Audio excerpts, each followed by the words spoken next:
ان الحمد للہ نحمده ونستعینه ونستغفره ونعوذ باللہ من شرور انفسنا ومن سیئات اعمالنا من يهده اللہ فلا مضل له ومن يضلل فلا هادی له واشهد ان لا الہ الا اللہ وحدہ لا شریک له واشهد ان محمدا عبدہ ورسولہ اما بعد فإن خیر الحدیث کتاب اللہ وخیر الہدی ہدی محمد صلی اللہ علیہ وآلہ وسلم وشر الامور محدثاتها وکل محدثۃ بدعہ وکل بدعۃ ضلالہ وکل ضلالۃ فی النار۔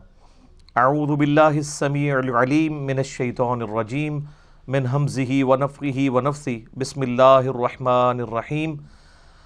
رب اشرح لی صدری ویسر لی امری واحلل عقدۃ من لسانی یفقہوا قولی۔ بسم اللہ الرحمن الرحیم۔ ان اللہ وملائکتہ یصلون علی النبی یا ایہا الذین آمنوا صلوا علیہ وسلموا تسلیما۔ اللہم صل علی محمد وعلی آل محمد کما صلیت علی ابراہیم وعلی آل ابراہیم انک حمید مجید۔ اللہم بارک علی محمد وعلی آل محمد کما بارکت علی ابراہیم وعلی آل ابراہیم انک حمید مجید۔ اللہم ربنا آتنا فی الدنیا حسنۃ وفی الآخرۃ حسنۃ وقنا عذاب النار۔ لا الہ الا انت سبحانک انی کنت من الظالمین۔ حسبنا اللہ ونعم الوکیل۔ یا حی یا قیوم برحمتک استغیث ولا حول ولا قوة الا باللہ العلی العظیم۔ ربنا آتنا من لدنک رحمۃ وہیئ لنا من امرنا رشدا۔ آمین۔ الحمدللہ آج 1 مارچ 2020 کو سنڈے کے دن قرآن کلاس نمبر 18 میں ہم انشاءاللہ تعالی سورۃ البقرہ کی آیت نمبر 99 سے سٹارٹ لیں گے۔ 98 نمبر آیت اس پہ کنکلوڈ ہوئی تھی کہ علماء یہود نبی صلی اللہ علیہ وآلہ وسلم سے بغض اس لیے رکھتے تھے کہ آپ علیہ السلام بنو اسماعیل میں تشریف لے کے آئے، اور ان کی خواہش تھی کہ پیغمبر آخر الزماں صلی اللہ علیہ وآلہ وسلم کو بنو اسرائیل کے اندر ہونا چاہیے۔ اسی وجہ سے وہ حسد بھی کرتے تھے، بغض بھی رکھتے تھے، حتیٰ کہ ان کا بغض اس عروج پہ پہنچا کہ انہوں نے حضرت جبرائیل علیہ السلام سے بھی دشمنی کر لی کہ یہ جبرائیل نے جو ہے نا وہ اللہ تعالیٰ کی اس معاملے میں خیانت کی ہے، یہ پیغمبر تو بنو اسرائیل کے اندر آنا چاہیے تھا، نعوذ باللہ۔ تو اللہ تعالیٰ نے اس پہ ورڈکٹ دی تھی کہ جو کوئی بھی اللہ کا دشمن ہو، جبریل کا دشمن ہو، میکائیل کا ہو دشمن، تو اللہ تعالیٰ ایسے لوگوں کا دشمن ہے، چاہے وہ کسی ایک رسول کا بھی دشمن ہو۔ اس کے اوپر آیت نمبر 98 مکمل ہوئی تھی۔ اب اس سے آگے چلتے ہیں۔ اعوذ باللہ من الشیطان الرجیم، بسم اللہ الرحمن الرحیم۔ وَلَقَدْ أَنزَلْنَا إِلَيْكَ آيَاتٍ بَيِّنَاتٍ، اور بے شک ہم نے اے محبوب صلی اللہ علیہ وآلہ وسلم آپ کی طرف نازل کی ہیں روشن آیات۔ وَمَا يَكْفُرُ بِهَا إِلَّا الْفَاسِقُونَ، اور اس کا کفر تو نہیں کرے گا مگر وہی شخص جو فاسقوں میں سے ہوگا۔ صرف فاسقین ہی ہیں جو اللہ کی آیات کا کفر کریں گے اور ان کو ماننے سے انکار کریں گے۔ أَوَكُلَّمَا عَاهَدُوا عَهْدًا نَبَذَهُ فَرِيقٌ مِّنْهُمْ،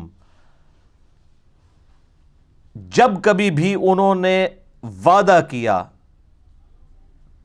اللہ تعالیٰ کے ساتھ کہ وہ اللہ تعالیٰ کے پیغمبر کی پیروی اختیار کریں گے، کتابوں کی پیروی اختیار کریں گے، یعنی علماء یہود اور یہودی جو تھے، نَبَذَهُ فَرِيقٌ مِّنْهُمْ، تو ان میں ایک فریق ایسا آیا کہ جس نے عہد کو توڑ پھینکا۔ بل اکثرهم لا یؤمنون، بلکہ ان کی اکثریت سرے سے ایمان لانے کا جو حق ہے وہ ایمان نہیں لاتے۔ وہی جو اس وقت ہماری امت کا بھی حال ہے کہ اللہ اور اس کے رسول کو مان رہے ہیں، اللہ اور اس کے رسول کی نہیں مان رہے، عز و جل و صلی اللہ علیہ وآلہ وسلم۔ وَلَمَّا جَاءَهُمْ رَسُولٌ مِّنْ عِنْدِ اللَّهِ مُصَدِّقٌ لِمَا مَعَهُمْ، اور جب آیا ان کے پاس رسول، کوئی بھی رسول، چاہے یہ آخری نبی آئے ہیں یا ان سے پہلے عیسیٰ علیہ السلام، اور عیسیٰ علیہ السلام سے پہلے حضرت سلیمان علیہ السلام، ان کے ساتھ بھی انہوں نے یہی کیا۔ جب کبھی بھی کوئی رسول ان کے پاس آیا اس حال میں کہ مصدق لما معہم، کہ وہ تصدیق کرنے والا ہوتا تھا جو ان کے پاس کتاب یعنی تورات موجود ہوتی تھی، نبذ فریق من الذین اوتوا الکتاب، تو اہل کتاب میں سے ایک ایسی جماعت ضرور ہوتی تھی کہ جو اس عہد کو پیٹھ کے پیچھے پھیر دیتی تھی۔ کتاب اللہ وراء ظہورہم، وہ اللہ کی کتاب کو اپنی پشتوں کے پیچھے کر دیتے تھے، کأنہم لا یعلمون، اور اتنے بھولے بن جاتے تھے جیسا کہ وہ جانتے ہی کچھ نہیں ہے، حالانکہ ان کو سب کچھ یہ بات پتہ تھی۔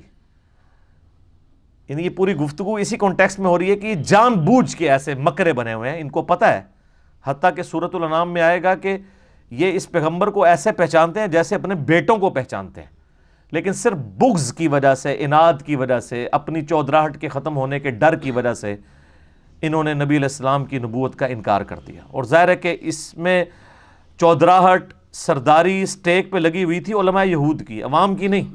عوام کی مت علماء ہمیشہ مارتے ہیں، علماء سو۔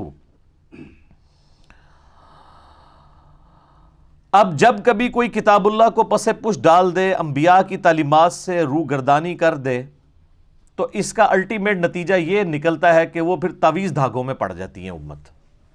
اور یہی بنی اسرائیل کے ساتھ ہوا کہ جب انہوں نے اللہ کی کتاب کو پس پش ڈال دیا تو پھر وہ جادو سیکھنا شروع ہو گئے، تعویذات کا علم انہوں نے سیکھنا شروع کر دیا، شیاطین کا اتنا انٹریکشن ہو گیا کہ وہ انسانی شکل میں سامنے آ کے ان کو جادو سکھایا کرتے تھے اور وہ فخر یا جادو سیکھا کرتے تھے۔ حتیٰ کہ اللہ تعالیٰ نے 2 فرشتے نازل کیے ان کی آزمائش کے لیے، ہاروت اور ماروت۔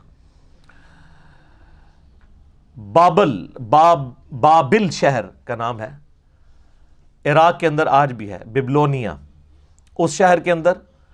اور وہ فرشتے جب کبھی بھی کوئی ان کو اس طرح کے عملیات سکھاتے تھے تو ساتھ وہ یہ کہتے تھے کہ ہم تمہاری آزمائش ہیں، یہ علم نہ سیکھو، پھر بھی وہ یہ علم سیکھا کرتے تھے۔ تو اس میں ہاروت اور ماروت کا کوئی قصور نہیں تھا۔ اور یہ جو اسرائیلی روایتیں ہیں کہ وہ کسی عورت پر عاشق ہو گئے تھے اور آج بھی وہ فرشتے الٹے لٹکے ہوئے ہیں کسی کنویں کے اندر، وہ کنواں بھی بنایا ہوا ہے، بالکل جھوٹ ہے۔ قرآن کا واضح فتویٰ ہے کہ فرشتے کبھی بھی اللہ کے حکم کی سرتابی نہیں کرتے۔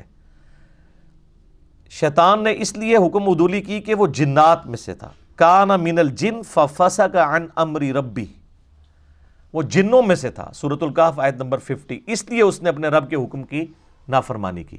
ہاروت اور ماروت تو فرشتے تھے، تو اللہ تبارک و تعالیٰ کی وہ ڈیوٹی پوری کر رہے تھے۔ جیسا کہ ملک الموت علیہ السلام روح قبض کرتے ہیں تو اللہ کی ڈیوٹی پوری کر رہے ہیں۔ آپ اور میں کسی کی روح قبض کرنے کی کوشش کریں گے تو ہم پہ قتل کا مقدمہ لگ جائے گا، کیونکہ ہم اللہ کی ڈیوٹی پوری نہیں کر رہے ہوں گے، اللہ کی شریعت کو توڑ رہے ہوں گے۔ تو اب اسی کانٹیکسٹ میں یہ اگلی آیت ہے، بڑی اہم ترین آیت، سورۃ البقرہ کی آیت نمبر 102، وَاتَّبَعُوا مَا تَتْلُو الشَّيَاطِينُ عَلَى مُلْكِ سُلَيْمَانَ، اور پیروی کرنے لگے اس کی جو پڑھا کرتے تھے شیاطین سلیمان کے عہد حکومت کے اندر۔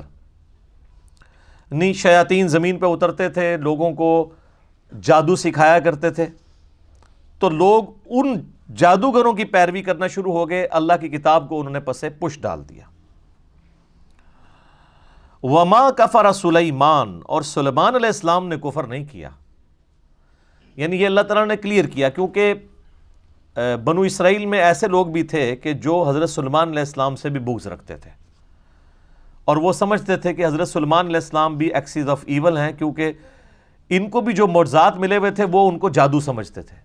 ظاہر ہے سلیمان علیہ السلام کے بارے میں میرا کلپ ڈیٹیل ریکارڈ ہوا ہے، تخت بلقیس والا، پرندوں کی بولیاں وہ جانتے تھے، ہوا ان کے حکم سے چلتی تھی، اللہ تعالیٰ فرماتا ہے ان کی صبح کی جو مسافت ہے وہ 1 مہینے کے برابر ہوتی تھی اور شام کی 1 مہینے کے برابر۔ پہاڑ ان کے والد کے ساتھ، حضرت داؤد علیہ السلام کے ساتھ تسبیح کرتے تھے۔ اور پرندوں کی بولیاں کیا، ہد ہد ان کا جو تھا وہ ان کا سمجھ لیں کہ ایئر چیف تھا. تو اس قدر غیر معمولی صلاحیتیں ان کو حاصل تھیں کہ بعض لوگوں کو یہ گمان ہوا کہ یہ بھی جادوگر ہے. تو اللہ تعالیٰ نے حضرت سلیمان علیہ السلام کی کلیریفیکیشن دی ہے کہ سلیمان علیہ السلام کو جو کچھ دیا گیا وہ جادوگری نہیں تھی بلکہ وہ معجزات تھے. وما کفر سلیمان، سلیمان نے کوئی ایسا کفر نہیں کیا، ولکن الشیاطین کفروا، بلکہ لیکن، یہ لیکن کا لفظ اردو میں بھی استعمال ہوتا ہے، لیکن عربی میں لیکن، اردو میں لیکن، لیکن شیاطین کفر کرتے تھے. یعلمون الناس السحر، وہ لوگوں کو سحر، جادو سکھایا کرتے تھے. وما انزل علی الملکین، اور جو ہم نے نازل کیا تھا دو فرشتوں پر، ببابل، بابل شہر کے اندر، ہاروت و ماروت، ہاروت اور ماروت دو فرشتے تھے جن پہ ہم نے ایک ایسی خاص چیز نازل کی تھی، وہ آگے ذکر آ رہا ہے، جو وہ لوگوں کو سکھایا کرتے تھے. وما يعلمان من احد حتى يقولا، اور وہ اس وقت تک کسی کو وہ علم نہیں سکھاتے تھے جب تک کہ یہ کلیئر نہ کر دیں کہ یہ جو تم علم ہم سے سیکھ رہے ہو یہ فتنے والا علم ہے، یہ علم سیکھنا حرام ہے، یہ کفر ہے، یہ اللہ کی نافرمانی ہے. لیکن وہ آزمائش کے طور پہ سکھا رہے تھے. اللہ تعالیٰ، ظاہر ہے اللہ تعالیٰ نے یہ سارے معاملات کیوں پیدا کیے ہیں؟ تاکہ انسان کو آزمایا جائے. اب اللہ تعالیٰ نے خنزیر کو اللہ نہیں پیدا کیا نا، اور ہمارے اوپر پابندی لگا دی کہ اس کا گوشت نہیں کھانا. اس میں خنزیر کا تو کوئی قصور نہیں ہے، اس کو ہماری آزمائش کے لیے پیدا کیا.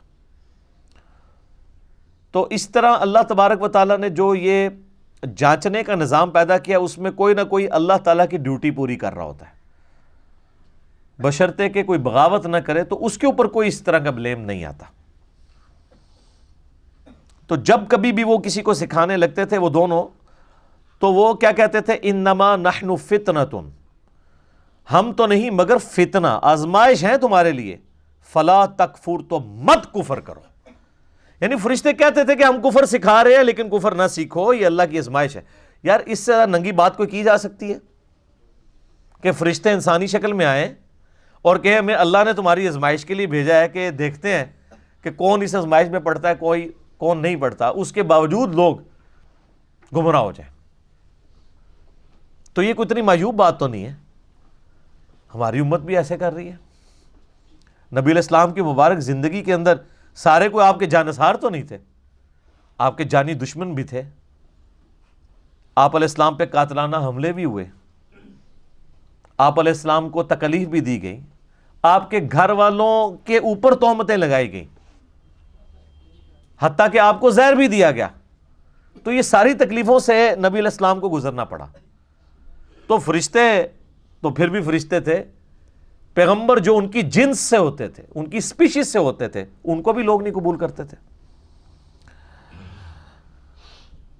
فَيَتَعَلَّمُونَ مِنْهُمَا مَا يُفَرِّقُونَ بِهِ بَيْنَ الْمَرْءِ وَزَوْجِهِ، اور وہ کیا سکھاتے تھے؟ وہ دونوں سکھایا کرتے تھے ایسا منتر، ایسا جادو، ایسا کوئی تعویذ گنڈا سکھاتے تھے جس کے ذریعے میاں بیوی کے درمیان علیحدگی کروا دیں. یعنی وہ جو فرشتے تھے وہ کیا کرتے تھے؟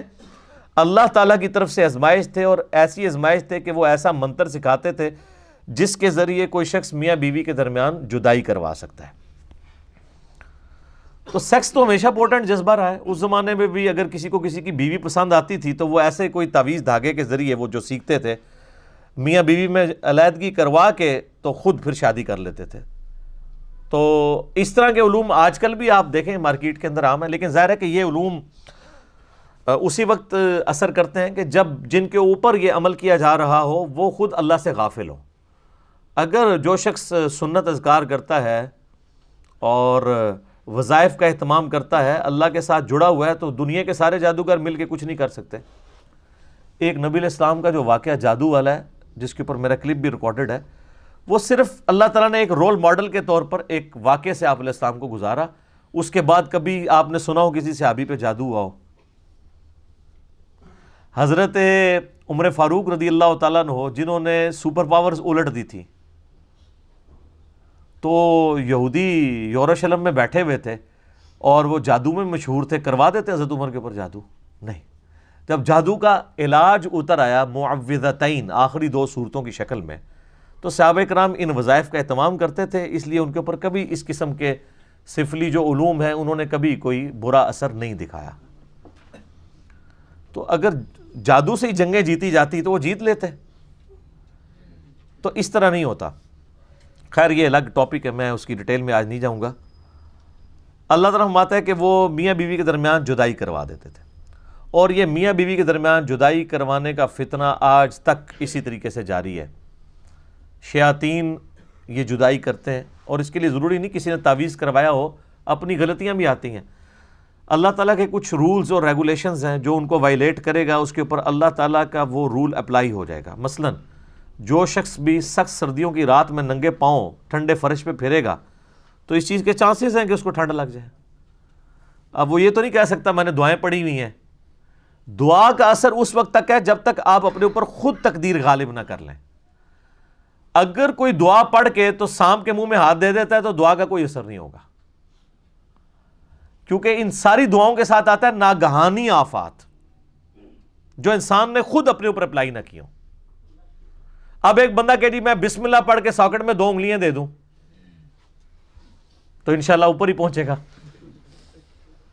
ہاں آپ کو کہانیاں کرائی گئی ہیں کہ حضرت خالد بن ولید نے بسم اللہ پڑھ کے زہر پی لیا تھا۔ یار آپ کی عقل کام کرتی ہے کہ خالد بن ولید رضی اللہ تعالیٰ عنہ اس طرح کی غیر شرعی حرکت کریں؟ صحیح بخاری کے اندر موجود ہے، ایک یہودیہ نے نبی علیہ السلام کی دعوت کی، ابو داؤد میں بھی بڑی ڈیٹیل کے ساتھ یہ واقعہ آتا ہے، اور اس نے آپ علیہ السلام کے کھانے میں بھنی ہوئی بکری جو کہ آپ کو پسند تھی اس کے اندر زہر ملا دیا۔ آپ علیہ السلام نے جب کھانا شروع کیا تو آپ کے ساتھ باقی صحاب بھی تھے، تو جیسے ہی آپ نے لقمہ زبان پہ رکھا تو اس لقمے نے بول کے کہا کہ یا رسول اللہ مجھے آپ نے نہیں نگلنا، میرے اندر زہر ہے، تو آپ نے وہ تھوک دیا۔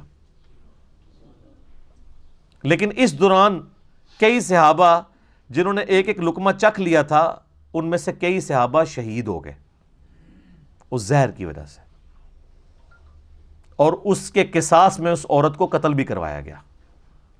ظاہر اس نے زہر دیا تھا، تو اسے پوچھا گیا بھی تم نے یہ کیوں کیا ہے؟ تو اس نے کہا کہ میں نے چیک کرنا تھا آپ اللہ کے رسول ہیں یا نہیں، اگر آپ اللہ کے رسول ہیں تو اللہ آپ کو بتا دے گا، اور اگر آپ اللہ کے رسول نہیں ہیں تو آپ سے ہماری جان چھوٹ جائے گی۔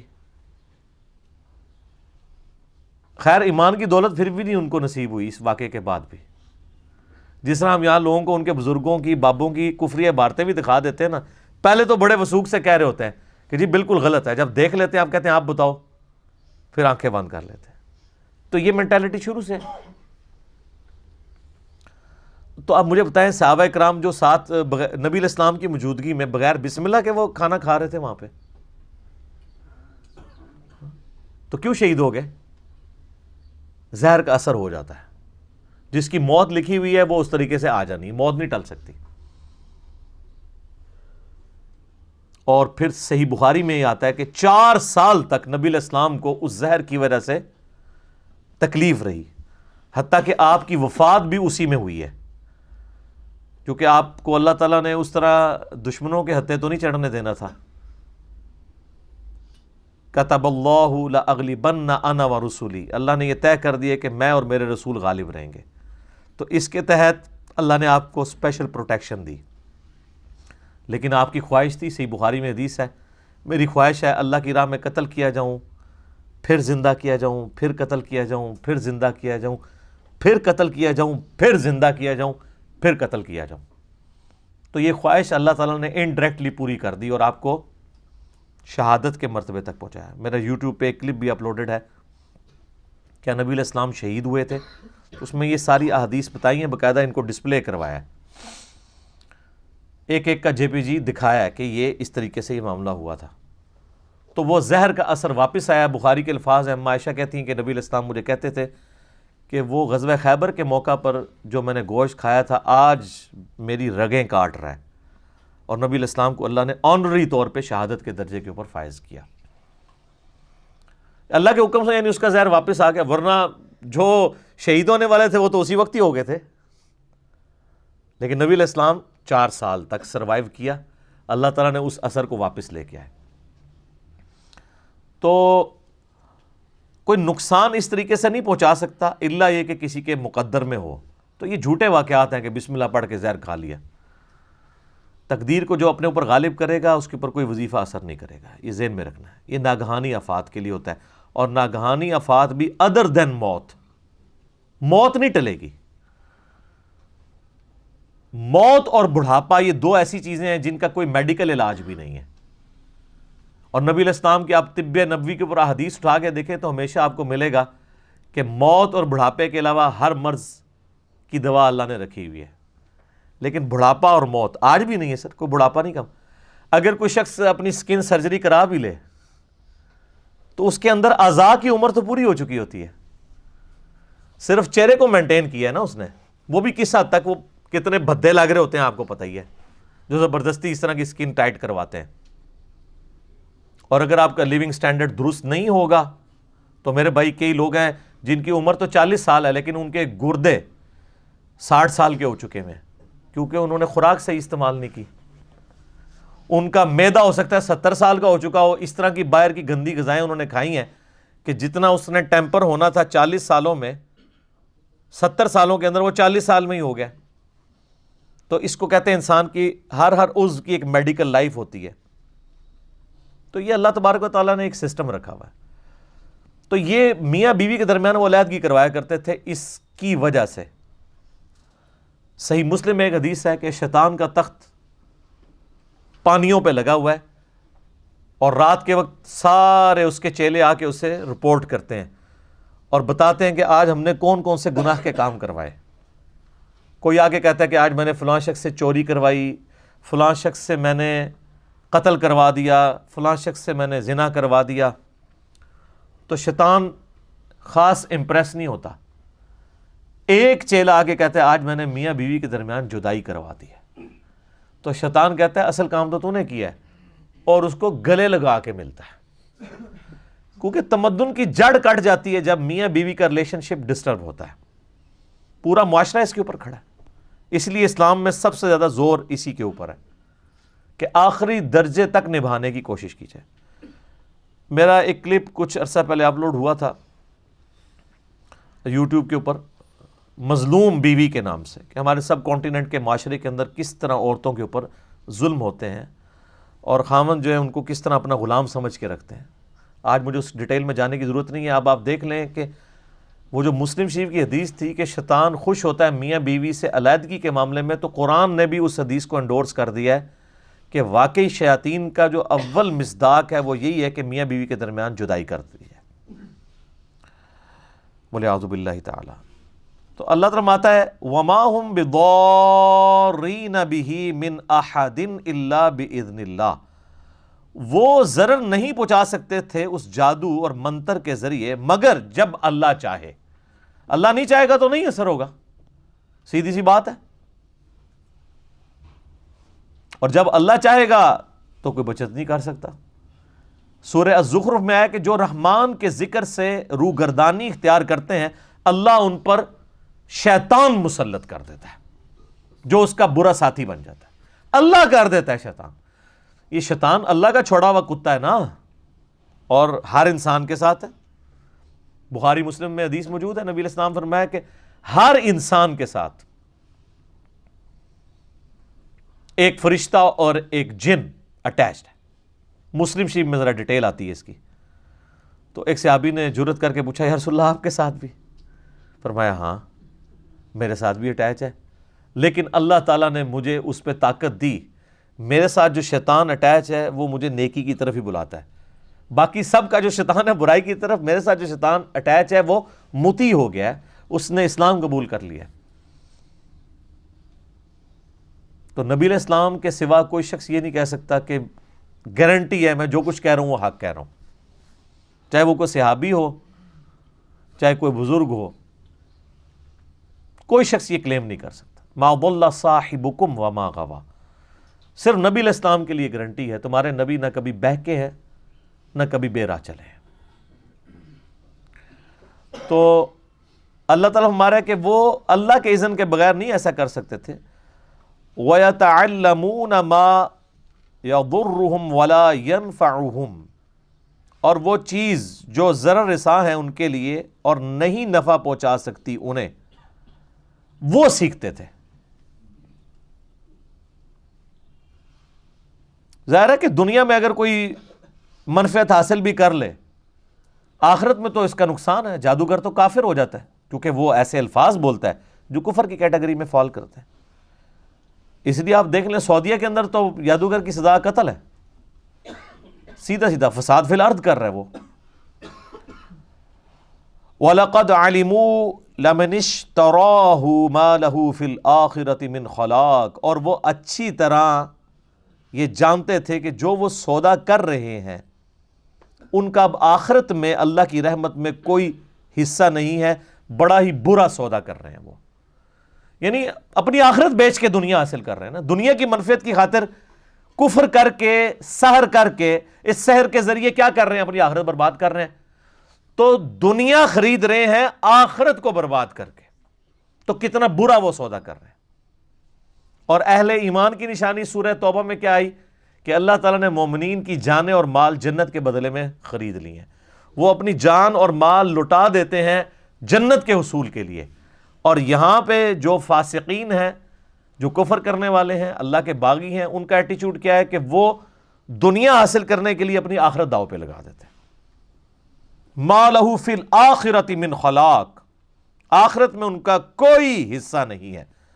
وَلَبِئْسَ مَا شَرَوْا بِهِ أَنفُسَهُمْ لَوْ كَانُوا يَعْلَمُونَ، اور کتنی ہی بری چیز ہے جس کا انہوں نے سودا کیا ہے اپنی جانوں کو، اس یعنی دوزخ کی آگ میں جھونک کے، لَوْ كَانُوا يَعْلَمُونَ، کاش وہ اس بات کو جانتے ہوتے۔ جانتے تو وہ تھے، مراد یہ کہ جاننے والا جانتے۔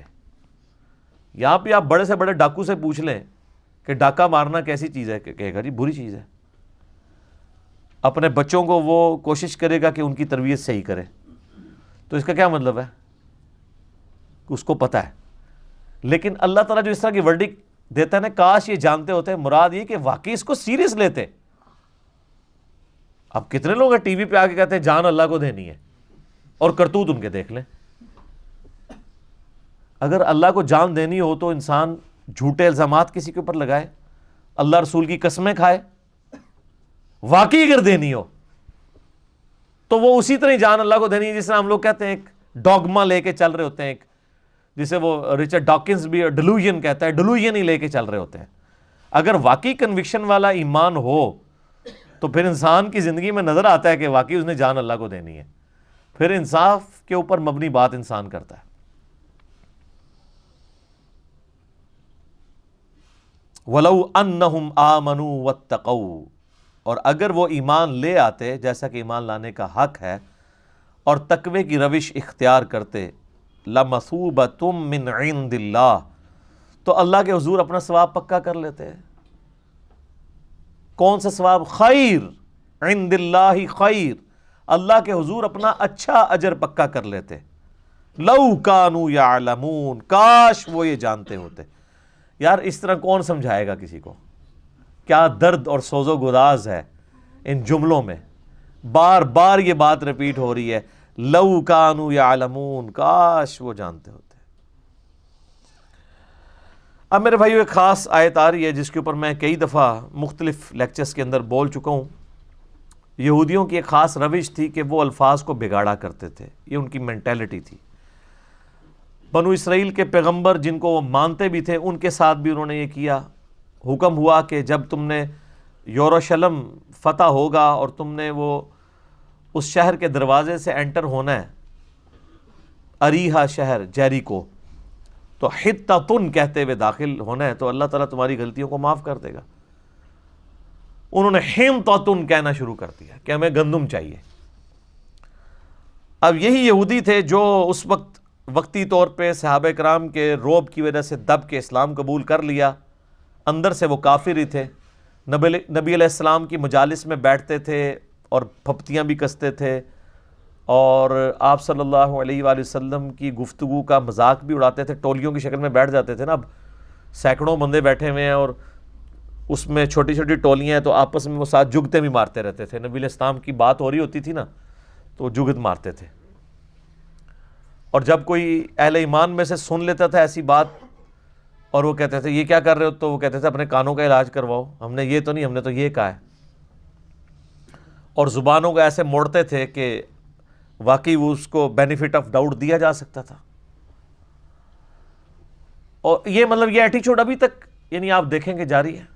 ہمارے یہ موجودہ پرائم منسٹر صاحب جب یہ کنٹینر پہ تھے تو وہ بار بار کہتے تھے امپائر کی انگلی، امپائر کی انگلی. تو وہ اس انگلی کی کوئی تعبیر کوئی کچھ کرتا تھا، جب ان سے پوچھا ان کا جی میں نے تو اس سے مراد اللہ لیا ہے. تو یعنی اب اپنے آپ کو بچانے کی خاطر انسان اللہ اور رسول کو بھی ڈالنا شروع کر دے. ان کو پتہ ہے انہوں نے کیا کیا اور پوری قوم کو پتہ ہے کہ اس وقت کیا کر رہے تھے، لیکن کم از کم اس سوال کو ویل لیفٹ کر دیتے. اللہ کو بیچ میں کیوں ڈالا کہ میں اس سے مراد اللہ لے رہا تھا، اللہ پہ جھوٹ باندھا، ان کو تو پتا تھا کہ وہ نہیں لے رہے تھے. تو یہ ایٹیچیوڈ ہمیشہ انسانیت کے اندر رہا ہے کہ وہ اپنی سیلف رسپیکٹ اور ایگو کی خاطر اپنی غلط باتوں کی تعویل بھی کر لیتا ہے. تو مسلمانوں کے بھی یہی حال ہے. اگر یہ یہودیوں کی آپ آیتیں پڑھ رہے ہیں تو یہ کام مسلمان بھی کر رہے ہیں. قرآن میں آیا کہو سمعنا و اطعنا، ہم نے سنا اور اطاعت اختیار کی. تو اب تا جو ہے وہ ذرا موٹی کر کے بولی جاتی ہے عربی میں، تو وہ پھر جگت مارتے تھے نا. جب آیت نازل ہوئی ہے تو کہتے تھے سمعنا و عصینا، ہم نے سنا اور نافرمانی کی. عصینا کہتے ہیں نافرمانی کو. اب کسی اور نے پاس سن لیا کہ یہ کیا بکواس کر رہے ہو، کفر بول رہے ہو، تو کہا کہ نہیں ہم نے تو اطعنا کہا ہے، تمہیں سننے میں خرابی لگی ہے. اس وقت تو کوئی ریکارڈنگ نہیں کر سکتا تھا نا کہ ریکارڈنگ کر کے سنا لیتا، کوئی خفیہ کیمرہ نہیں تھا.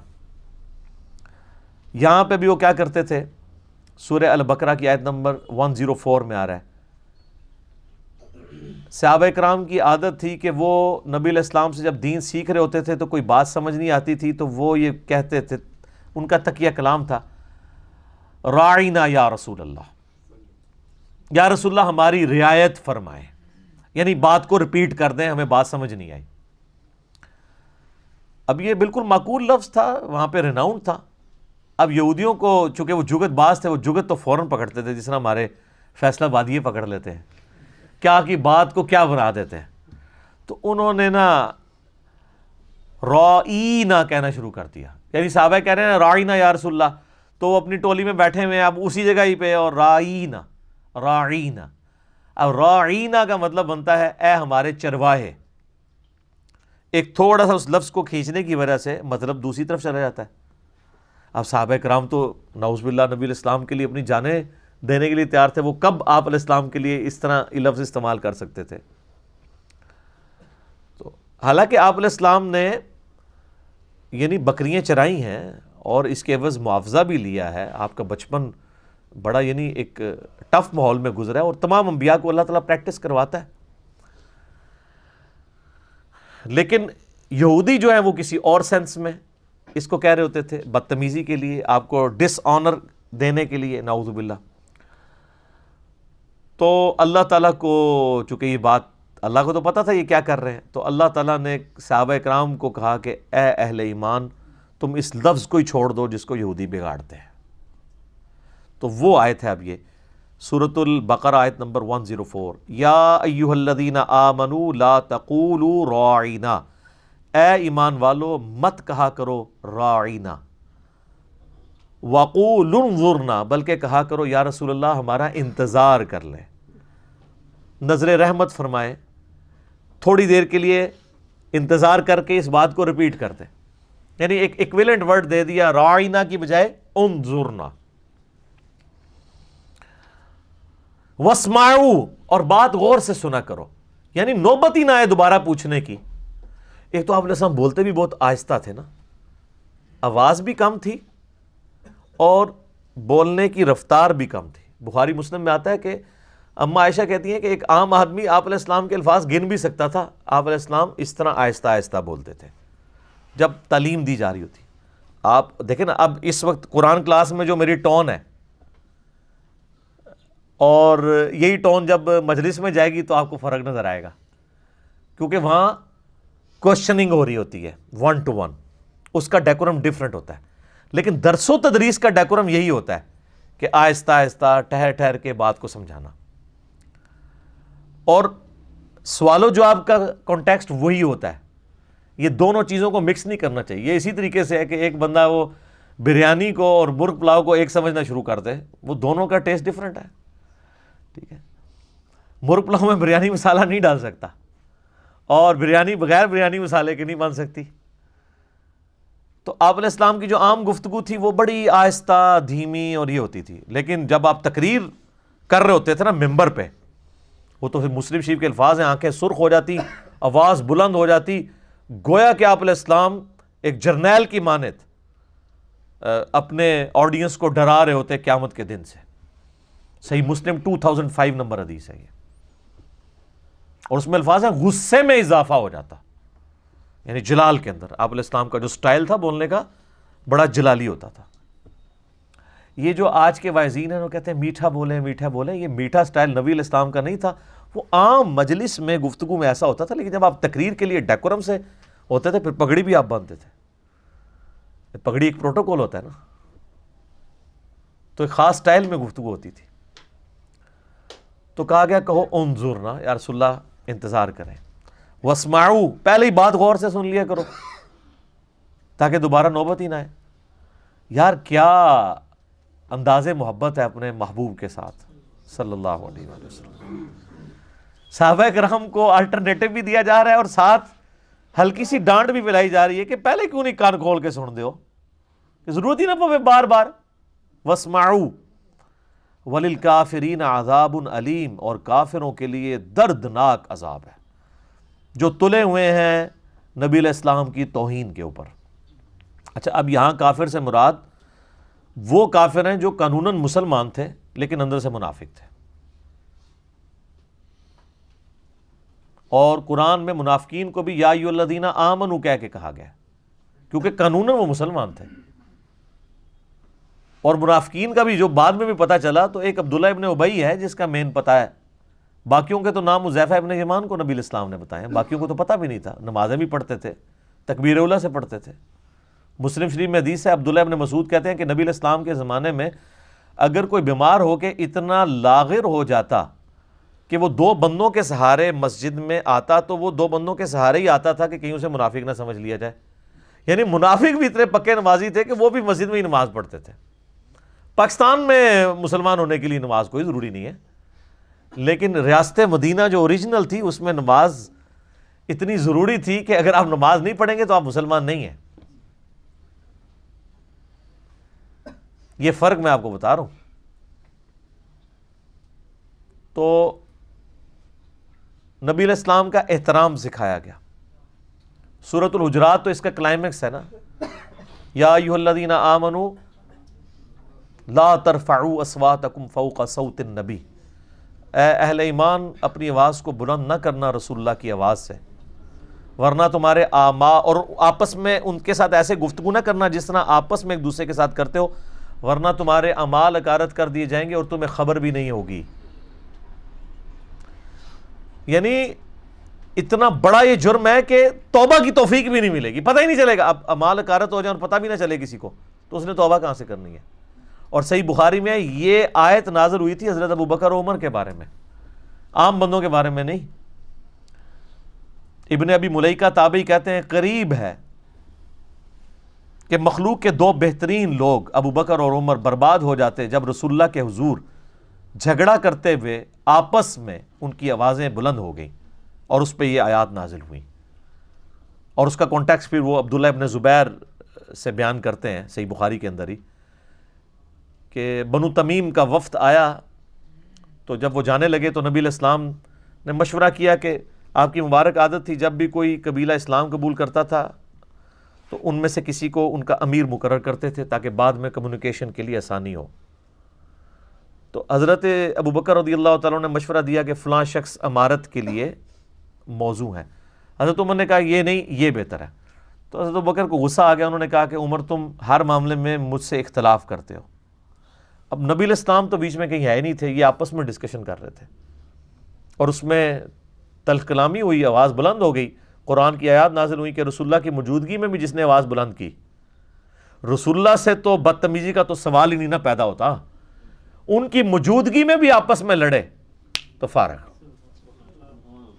بخاری کے الفاظ ہیں، جب یہ آیات نازل ہوئیں تو حضرت عمر اتنی آہستہ آواز میں گفتگو کرتے تھے کہ نبی علیہ السلام کو سنائی نہیں دیتی تھی، اور آپ کئی دفعہ یہ کہتے تھے عمر تھوڑا تو اونچا بولو، مجھے سمجھ نہیں آ رہی، اتنا ڈر گئے۔ پھر اللہ تعالیٰ نے قرآن میں اگلی آیات نازل کی، ان الذین یغضون اصواتهم عند رسول اللہ، بے شک جو لوگ رسول اللہ کے حضور اپنی آوازوں کو پست رکھتے ہیں، اللہ نے ان کے دلوں کو تقوی کے لیے چن لیا ہے، ان کے لیے اجر عظیم ہے، مغفرت ہے۔ اور یہ آیت آج بھی روضہ شریف کے باہر جالیوں کے اوپر لکھی ہوئی ہے، کیونکہ نبی علیہ السلام اپنی وفات کے بعد بھی اسی طریقے سے قابل احترام ہے جس طرح اپنی مبارک زندگی میں۔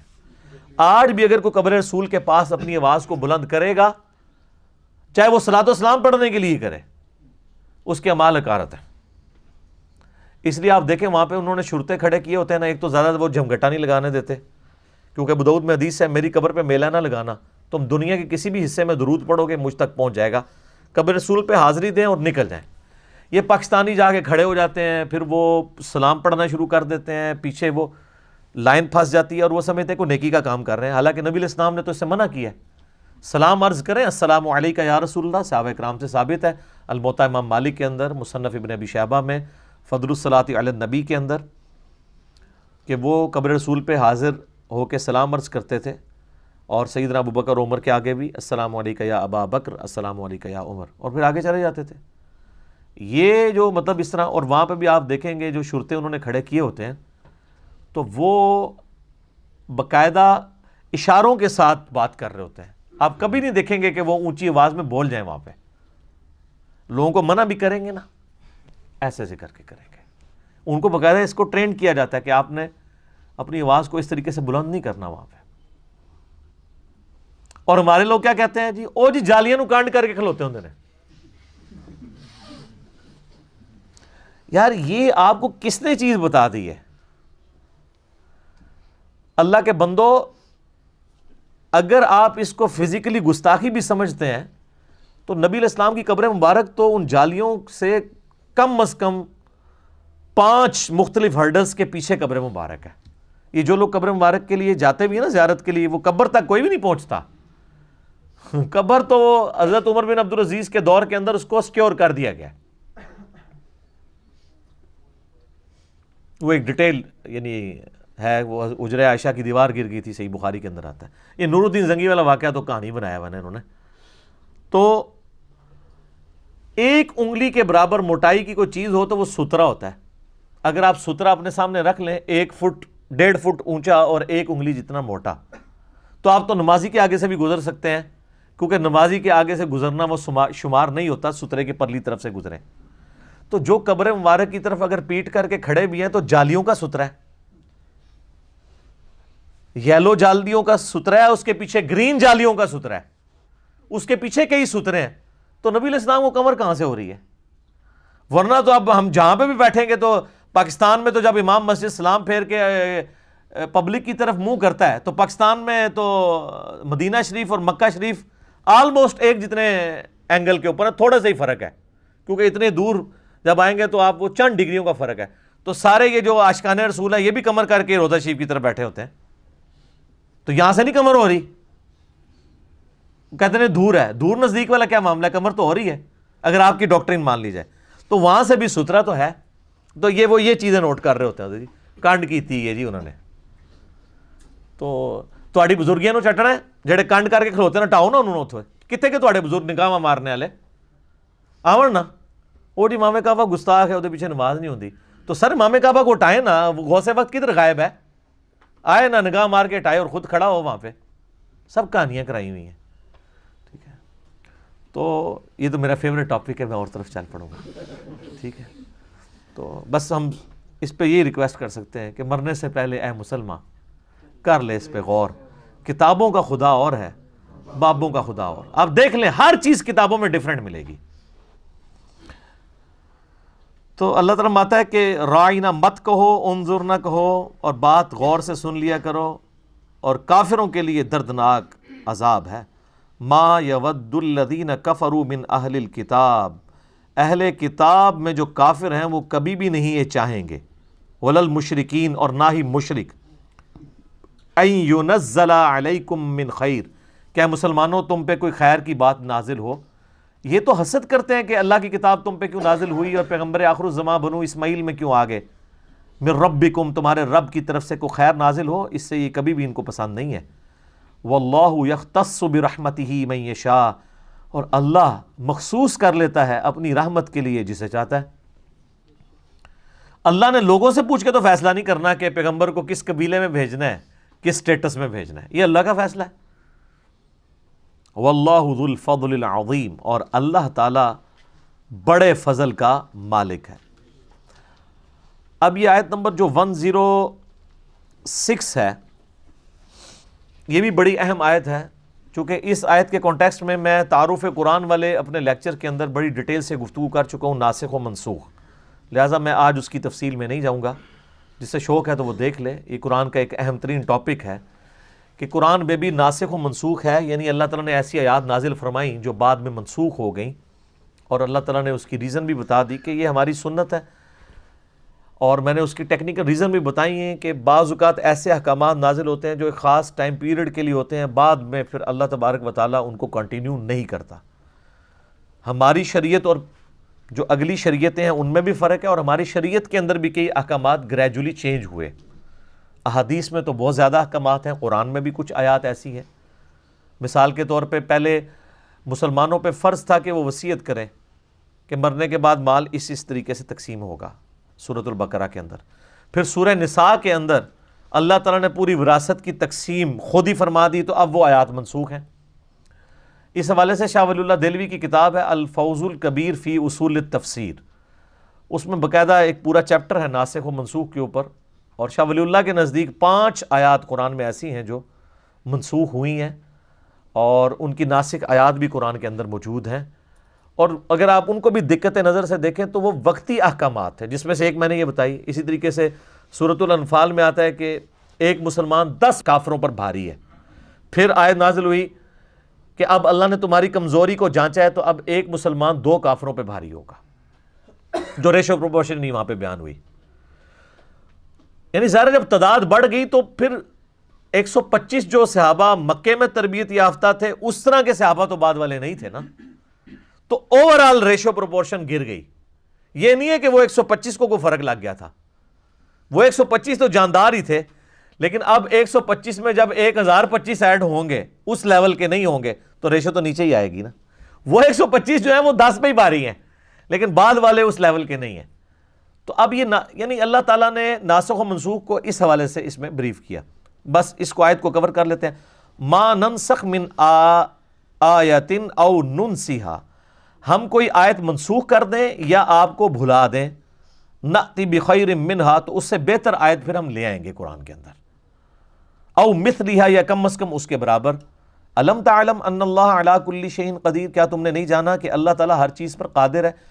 یعنی اللہ تبارک و تعالیٰ ہر چیز پر قادر ہے، اللہ اپنی تقدیر کا بھی محتاج نہیں ہے۔ دیکھیں نا جناب، وہ رول اپنی جگہ ہے، لا تبدیل لکلمات اللہ، اللہ کے کلمات نہیں بدلتے، لیکن وہ کلمات کون سے ہیں جو اللہ نے فکس کر لیے ہوئے ہیں۔ اگر اللہ نے اپنی تقدیر میں یہ چیز لکھی ہے کہ اتنے عرصے کے بعد اس معاملے کو میں اس طرح ٹرانسفر کر دوں گا، تو وہ تقدیر میں کوئی تبدیلی نہیں آئی ہے، بلکہ اس تقدیر کی ایگزیکیوشن بعد میں ہوئی ہے، پہلے پورشن کی ہوئی تھی۔ قرآن تو لوح محفوظ میں پہلے ہی موجود ہے، آپ احادیث اٹھا کے دیکھیں تو میں نے کئی ایک حوالے پیش کیے ہیں سورۃ البقرہ کے بارے میں، کہ وہ تو انسانوں کی پیدائش سے پہلے، جنات کی پیدائش سے پہلے اللہ تعالیٰ کے پاس لکھی ہوئی تھی سورۃ البقرہ۔ تو اللہ کا کلام جو ہے وہ اللہ کی صفت ہے، غیر مخلوق ہے۔ بس اس کو اسی کے اوپر کنکلوڈ کرتے ہیں۔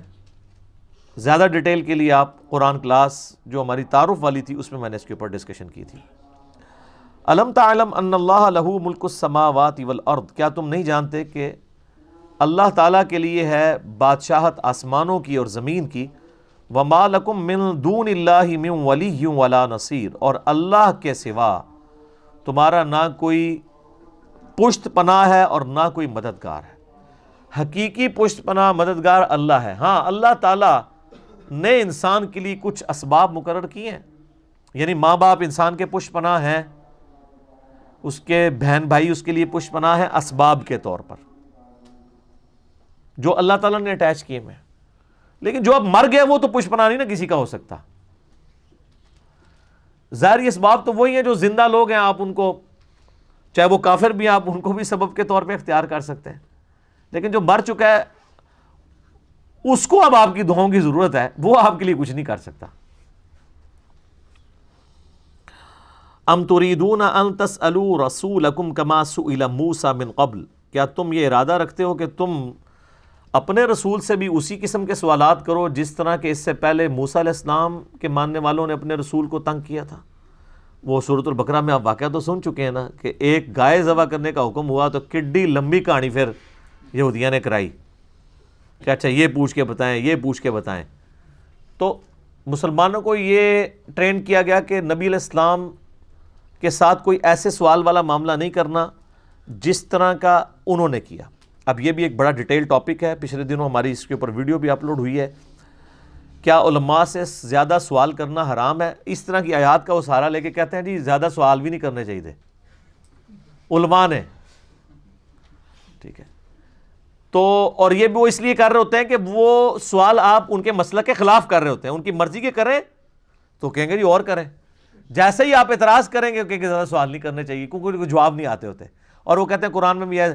تو یہ تو نبیوں کے لیے آیا, اور اس کی حکمت بھی سورۃ المائدہ کے اندر آگے بیان ہوگی کہ جب قرآن نازل ہو رہا ہے اس دوران آپ زیادہ سوال نہ کرو, ورنہ پھر وہی نازل ہوگی, تمہیں سوالوں کے جواب دیے جائیں گے, پھر تمہیں برے لگیں گے. اور وہ صحیح بخاری مسلم میں آتا ہے, لوگ اس لیول پہ بھی اترتے تھے, یا رسول اللہ بتائیں میرا باپ کون ہے.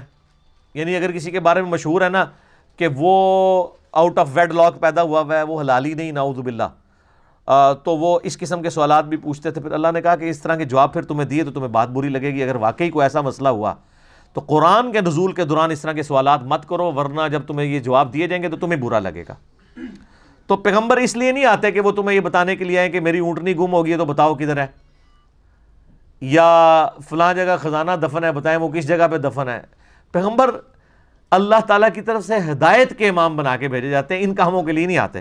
تو یہ صحابہ کو ٹرین کیا جا رہا ہے کہ تم نے اس طرح کے سوالات نہیں کرنے. باقی وہ کلپ دیکھیں, اس میں میں نے کئی اور باتیں کی ہیں جو آج میں ریپیٹ نہیں کرنا چاہتا. یوٹیوب پہ جا کے لکھیں کیا علماء سے زیادہ سوال کرنا حرام ہے, تو سر تواڈے 14 طبق روشن ہو جان گے, تسی وہ کلپ ویکھو, ٹھیک ہے. وَمَن يَتَبَدَّلِ الْكُفْرَ بِالْإِيمَانِ, اور جو کوئی بدل دے ایمان کو کفر کے ذریعے, یعنی اللہ نے ایمان دیا تھا وہ ایمان بیچ کے اب کفر خرید رہا ہے, فَقَدْ ضَلَّ سَوَاءَ السَّبِيلِ, تو ایسا شخص راہ راست سے بھٹک گیا. وَدَّ كَثِيرٌ مِّنْ أَهْلِ الْكِتَابِ, اور بہت سے اہل کتاب ایسے ہیں, لَوْ يَرُدُّونَكُم مِّن بَعْدِ إِيمَانِكُمْ كُفَّارًا, وہ تلے ہوئے ہیں اس بات پہ کہ تمہیں کافر بنا دیں ایمان لانے کے بعد. ہم تو ڈوبے ہیں صنم, تمہیں بھی لے ڈوبیں گے. خود تو وہ کافر ہوئے ہی ہیں, صرف اوپر سے ایمان قبول کیا ہے, اندر سے کافر ہیں. وہ یہ بھی چاہتے ہیں جس بلی کی دم کٹ جائے نا اس کی خواہش ہوتی ہے ساری بلیوں کی دم کٹ جائے, تو تم بھی ان کے ساتھ برباد ہو جاؤ. وہ چاہتے ہیں حسدم من عند انفسہم, اس حسد کی وجہ سے جو انہوں نے اپنے جی کے اندر چھپایا ہوا ہے ان کے اندر, من بعد ما تبین لہم الحق, بعد اس کے کہ ان کو یہ پتہ بھی چل چکا ہے یہ الحق ہے قرآن. وبالحق انزلناہ وبالحق نزل, نبی علیہ السلام حق ہیں, آپ علیہ السلام سچ ہیں, اس کے باوجود فاعفو, تو آپ معافی کی روش ان کے ساتھ اختیار کریں, وصفحو, اور درگزر کرتے رہیں, حتی یأتی اللہ بامرہ, یہاں تک کہ اللہ کا حکم آ جائے. اللہ کا حکم کیا آ جائے کہ آپ کو اجازت مل جائے قتال کرنے کی, اس وقت تک ویل لیفٹ کریں, کنفرنٹریشن کو اوائڈ کریں. جس طرح کہ ہم آپ کو کہتے ہیں کہ انشاءاللہ ایک وقت آئے گا کہ دنیا جھومے گی, ویسے اللہ کا شکر ہے کہ وہ وقت ہمیں نظر آنا شروع ہو گیا ہے کہ فرقہ واریت کو 3 طلاقیں دے کے لوگ جھومیں گے کہ نہ میں وابی نہ میں بابی, میں ہوں مسلم, علمی کتاب ہے, ٹھیک ہے. کنفرنٹریشن اوائڈ کریں. جن کی جس طرح علماء یہود کی مسندیں سٹیک پہ لگی تھیں, اس وقت ہمارے علماء سو کی مسندیں بھی سٹیک پہ لگی ہوئی ہیں. انہی کے باوجداد تھے نا وہ بڑے, انہوں نے وقت کے پیغمبر کے ساتھ یہ کیا, تو ہم تو پیغمبر کے نمائندے ہیں, تو ہمیں ہی کہاں پہ قبول کریں گے. پیغمبروں کو قبول نہیں کیا. حضرت عیسیٰ علیہ السلام کو دیکھ لیں, یہودیوں نے کیا کچھ نہیں ان کے ساتھ کیا. ان اللہ علی کل شیء قدیر، بے شک اللہ تعالیٰ ہر چیز کے اوپر قادر ہے۔ ایک وقت آئے گا کہ مسلمانوں کو غلبہ ملے گا۔ پھر ساتھ لوگوں نے دیکھا ہے نا، 2 ہجری میں غزوہ بدر ہوئی، 3 میں غزوہ احد، 5 میں غزوہ خندق، 6 میں صلح حدیبیہ اور کافروں نے مسلمانوں کو ایز اے پاور تسلیم کر لیا، 7 ہجری میں غزوہ خیبر ہوئی، 8 ہجری میں فتح مکہ، اور 9 ہجری میں غزوہ تبوک۔ رومن امپائر نے بھی مسلمانوں کا روب قبول کر لیا، اور 1.5 لاکھ کی فوج صرف 30,000 صحابہ کے ڈر سے رومن امپائر کا ہیڈ کیسر روم وہ بارڈر سے پیچھے بھاگ گیا۔ اور پھر آپ دیکھ لیں 14 ہجری کے اندر جا کے 14-15 ہجری کے اندر یرموک اور قادسیہ بھی ہو گئی ہے، اور دونوں سپر پاورز، یعنی یہ 16-17 سال کے اندر پوری دنیا تل پٹ ہو گئی ہے۔ لیکن جب یہ آیات نازل ہو رہی ہیں اس وقت تو صرف تسلی ہیں۔ کسی نے سوچا تھا کہ ان آیات کے نزول کے 10-12 سال کے اندر یہ سب کچھ ہو بھی جائے گا۔ هو الذی ارسل رسولہ بالہدی ودین الحق لیظہرہ علی الدین کلہ، وہی اللہ ہے جس نے الہدا قرآن کے ساتھ اپنے نبی کو مبعوث کیا اور دین حق کے ساتھ، تاکہ تمام ادیان پہ اسے غالب کر دے، ولو کرہ المشرکون، چاہے مشرک اس بات کا برا مان جائے۔ ٹھیک ہو گیا جی۔ اللہ تعالیٰ سے دعا ہے جو حق بات میں نے کہی اللہ تعالیٰ ہمارے دلوں میں راسخ فرمائے۔ اگر جذبات میں میرے منہ سے کوئی غلط بات نکل گئی تو اللہ تعالیٰ ہمارے دلوں سے ہی محو کر دے، ہمیں معاف بھی کر دے۔ اللہم صلی علی محمد وعلی آل محمد کما صلیت علی ابراہیم وعلی آل ابراہیم انک حمید مجید۔ اللہم بارک علی محمد وعلی آل محمد کما بارکت علی ابراہیم وعلی آل ابراہیم انک حمید مجید۔ اللہ تعالیٰ سے دعا ہے جو حق بات میں نے کہی ہمیں اس بات پہ خود عمل کر کے دوسرے بھائیوں تک پہنچانے کی توفیق عطا فرمائے۔ سبحانک اللہم وبحمدک، اشہد ان لا الہ الا انت، استغفرک واتوب الیک، وما علینا الا البلاغ المبین۔ جزاکم اللہ خیرا، احسن الجزاء۔